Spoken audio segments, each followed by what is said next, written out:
ดินแดนสวรรณภูมิประเทศอาณาเขตนค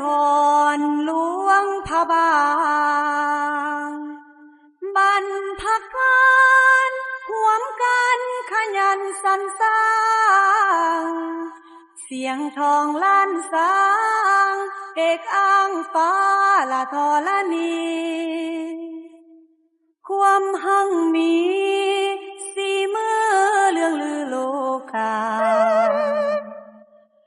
ศิลปะล้ำค่ามาหลายห้อยปีหลวงพระบางอารามงามดังมณีไผเห็นเป็นขวัญชีวีโชคดีสุขีสุขใจ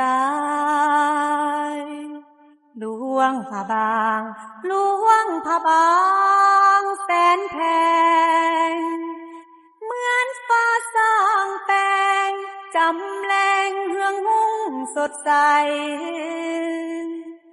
นางสังขา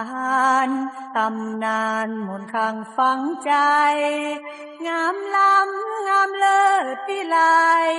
ปรากฏกายให้เห็นทั่วหน้าหลวงพระบางหลวงพระบางภูมิใจสงกรานต์ปีใดแห่นางสังขารเหินฟ้าเพื่อฉลองฮีดของเลิศล้ำงามตายังอยู่ผู้พาสุธานางฟ้าสังขารเยี่ยมเอ่ย